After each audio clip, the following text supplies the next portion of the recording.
கிருபையிலும் இரக்கத்திலும் ஐஸ்வர்யமுள்ள எங்கள் அன்பின் பிதாவே, இந்த அருமையான அனுதின ஜெப வேலைக்காய் உம்மை நாங்கள் நன்றியோடு கூட ஸ்தோத்தரிக்கிறோம். சங்கீதங்களின் புத்தகம் 26ஆம் அதிகாரம் 6, 8, 12 இந்த 3 வசனங்களின் பிரகாரம் ஆண்டவரே, உமது ஆலயமாய வாசஸ்தலத்தை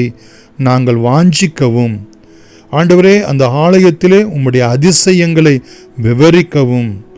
அந்த ஆலயத்திலே கர்த்தரை மனதார துதிக்கவும் இந்த நாளிலும் எங்களுக்கு நீர் அனுகிரகம் செய்தருளும்படி உம்முடைய பாதத்திலே நாங்கள் செபிக்கிறோம். ஆண்டவரே, 6வது வசனத்திலே சொல்லப்பட்ட பிரகாரம், கர்த்தாவே நான் துதியின் சத்தத்தை தொனிக்க பண்ணி உம்முடைய அதிசயங்களை எல்லாம் விவரிப்பேன் என்று சொல்லி இங்கே நாங்கள் பார்க்கிற பிரகாரம் ஆண்டவரே, கர்த்தர் எங்களுடைய வாழ்க்கையிலே, எங்களுடைய பிள்ளைகளுடைய வாழ்க்கையிலே, எங்களுடைய உலக பிரகாரமான வாழ்க்கையிலே, எங்களுடைய அலுவலக தொழில் வாழ்க்கையிலே ஆண்டவரே நீர் எங்களுக்கு பாராட்டின அதிசயங்கள், நன்மைகள், அற்புதங்கள் இவைகளை தேவ சமூகத்திலே உமக்கு மகிமையாக, விசுவாசிகளுக்கு சாட்சியாக, ஆண்டவரே விசுவாசத்துக்கு ஏதுவாக நாங்கள் ஆண்டவரே சாட்சி கொடுக்கத்தக்கதாக உம்முடைய அதிசயங்களை எல்லாம் விவரிக்க கர்த்தர் எங்களுக்கு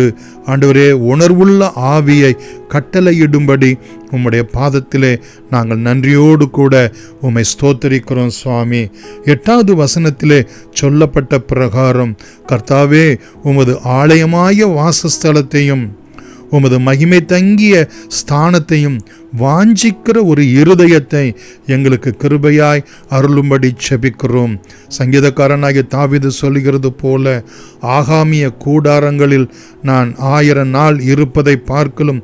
ஒரு நாள் கர்த்தருடைய ஆலயத்தின் வாசப்படியிலே நான் தங்குவதை வாஞ்சிப்பேன் என்ற தெரிந்து கொள்வேன் என்கிற வார்த்தையின்படியே ஆண்டவரே தகப்பனே, உம்முடைய ஆலயத்தை வாஞ்சிக்க, உம்முடைய மகிமை தங்கிய ஸ்தானத்தை ஆண்டவரே நாங்கள் உறுதியாய் பற்றி கொள்ள எங்களுக்கு உதவி செய்யும்படியாய் செபிக்கிறோம்.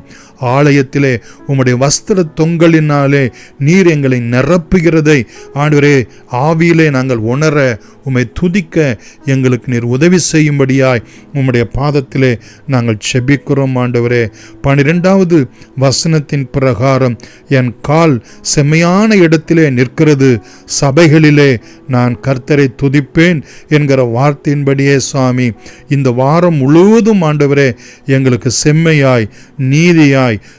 சீராய், ஸ்திரமாய் நீர் எங்களை நடத்தி வந்த எல்லா நீதியான வழிகளுக்காகவும் ஆண்டவரே நியாயங்களுக்காகவும் ஆண்டவரே உமக்கு முன்பதாக நிற்க எங்களை பாத்திரவான்களாய் நீர் கொண்டு வந்து நிறுத்தியமைக்காகவும் நாங்கள் சபையிலே கர்த்தரை நன்றியோடு கூட ஸ்தோத்திரிக்க,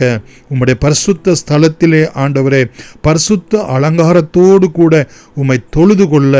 உம்மை பாடல்கள் மூலமாய், சங்கீதங்கள் மூலமாய், கீர்த்தனைகள் மூலமாய் உம்முடைய நாமத்துக்கே துதி, கனம், மகிமை என்றும் என்றும் சதா காலங்களில் உண்டாகத்தக்கதாக உம்மை துதிக்க கர்த்தர் நித்தமும் அனுகிரகம் செய்தருளும்படி இயேசுவின் நாமத்தில் நன்றியோடு கூட வேண்டுகிறோம் எங்கள் ஜீவன் உள்ள பிதாவே. ஆமென். God bless you.